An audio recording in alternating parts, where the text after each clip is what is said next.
be made and will be settled by the plenary at that time.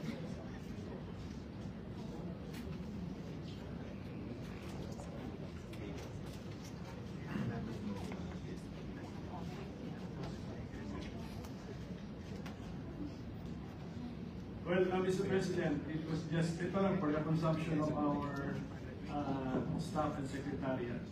It was just pointed out to me that the rule that we mentioned earlier, second paragraph of Rule 3, yung first paragraph pala, it provides that nakapag-vote na.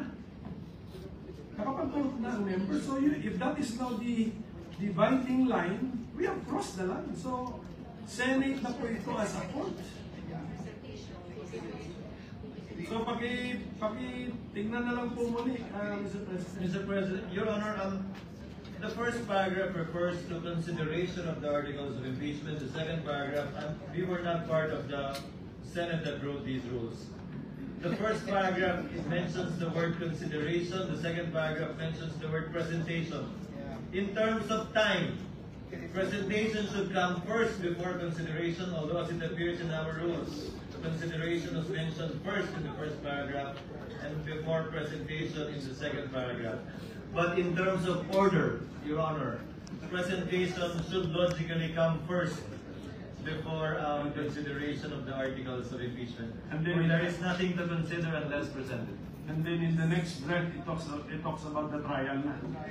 Yes, again, we had no part in writing these rules. Okay, and I would not want to critique it as well because during those times, perhaps, this was apt and sufficient. So, okay, so Mr. President, maybe now, kasi ang media nagtatanong sa akin, may pinapa-speculate pa ako na, just for the record, what is now the reason that His Honor has taken the initiative to reset the June 2, 2025, 4 p.m. appearance in the panel of prosecutors before the Senate plenary to June 11, 4 p.m. It was in the letter addressed to Speaker Martin, copy furnished to all of the senators, as well as Vice President Sara Duterte. Given the meeting we had at LEDAC with His Honor's presence, several bills needed to be approved and taken up before we finally could finish and wind up the 19th Congress.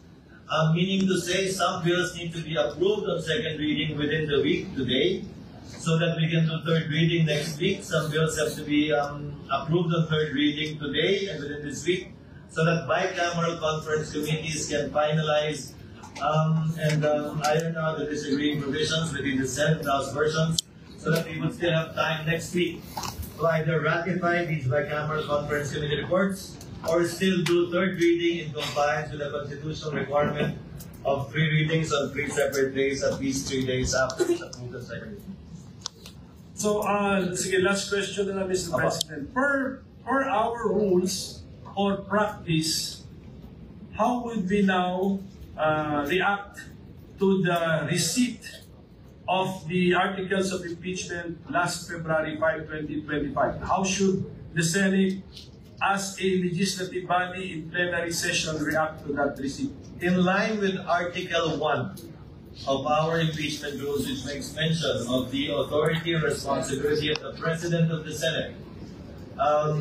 That is why I set the schedule for the articles to be read in plenary, which in turn would trigger, if at all, the creation of the impeachment court, which, if at all, would now proceed with the issuance of summons for the respondent or defendant. Would not the impeachment complaint received last February 5, 2025 be included in the reference of business?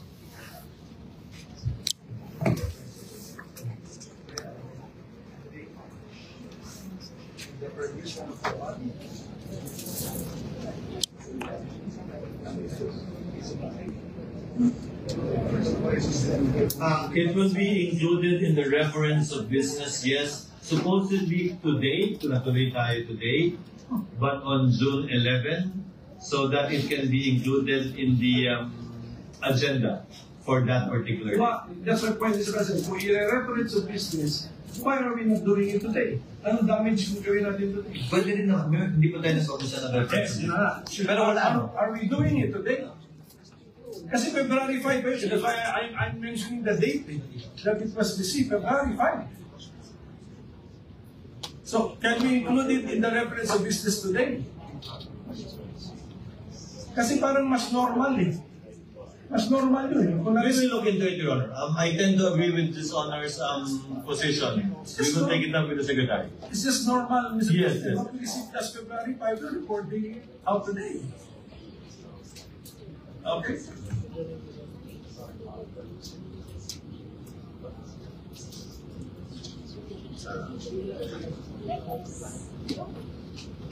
Off the record, I explained the reason behind it, but I tend to agree with Your Honor, and I'll ask the Secretary to consider it. Because in the past, as they said, it was the majority leader who read it, and not the prosecutors, supposedly.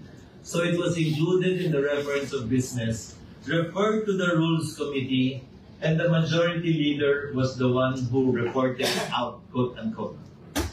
But now, given that it's the prosecutors that will read the articles of impeachment, again, following U.S. practice and precedent, the Secretary thought it best that it will be included in the agenda on that day because there is no referral to the Committee on Rules. But again, we will look into it and we will take the suggestion of the gentleman in light of the points he raised in connection with it.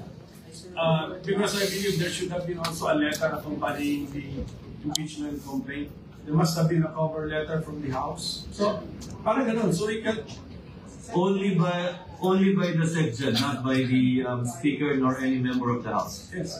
But is a letter from the Secretary also a communication from the House? It was a covering letter only. So I think this is just an opinion. I tend to agree. It's more natural that we report out if something happened last February 5, late evening or late in the session on February 5. Something happened, we report it out. So it's more natural if we report it out immediately, Mr. President. I tend to agree, That's, Your Honor. that's my point. So, I will take it up with the committee secretary. so with that, Mr. President, I thank you for answering my questions. Thank you, Your Honor. I just wanted to request some information. Thank you. Thank you, Honor. What is the pleasure of the Honorable Ontiveros? Salamat kami, Mr. President. Gusto kong magdagdag ng point dun sa binanggit pareho ng majority leader, ng minority leader at pati ng Senate President. Yung references sa US practice and precedent. Kaugnay yung isa sa mga issue na pinag-usapan dito sa floor, kung pwede ba o dapat ba mag-carry over yung impeachment process mula sa 19th Congress hanggang sa 20th Congress. And I would just like to put this on the record, Mr. President. Galing po ito sa isang piyesa authored ni UP Professor Paulo Tamase, nag-appear po sa June 2025 issue ng Filipino Journal. Sabi po dito, Emerging Issues in Impeachment, page 19 dun sa journal, allowing impeachment to cross over Congresses is consistent with American practice. Following the practice of the United Kingdom, Thomas Jefferson's Manual of Parliamentary Practice states that, and quote, impeachment is not discontinued by the dissolution of Parliament, but may be resumed by the new Parliament, close quote. The U.S. Congress, na binanggit ng majority leader, ng minority leader at ng Senate President, the U.S. Congress has observed this for over 200 years. From the 1803 impeachment of Judge John Pickering to that of Judge Porteus in 2009. In Congress, impeachment proceedings are not discontinued by a recess. The following impeachment proceedings extended from one Congress to the next. 5 pong halimbawa, Mr. President, sa article na ito. Babanggitin ko lang yung pang-apat kasi yun pamilyar sa ating mga Pilipino. 4. The impeachment of President Clinton was presented to the Senate after the Senate had adjourned sine die. After, Mr. President, the Senate had adjourned sine die for the 105th Congress, and the Senate conducted the trial in the 106th Congress, Mr. President. So, for the record lamang po, dahil very, very pertinent sa binanggit ng majority leader, ng minority leader, at pati ng Senate President na following U.S. practice and precedent. And with one very recent concrete example po dun sa impeachment ni U.S. President Clinton. So I hope that we can consider this in our own decision-making, Mr. President, even after the rescheduled presentation by the House prosecutors to the Senate as an impeachment court on 11th June. Salamat tabi, Mr. Duly President. noted and entered into the records. Majority Floor Leader. Just to reiterate again, yung nabanggit ko po kanina na magkaiba yung sa Philippine Senate at US Senate kasi ang naiiwan sa US Senate tuwing mag-eleksyon ay 67 senators, enough to constitute a quorum out of 100 senators and enough to convict or acquit. Sa atin po, 12 lang. Not enough to have a quorum of 13 or so a number of 16 to convict or acquit. But with that, as it may, Mr. President, we have all the discussions done, and I think this would really be part not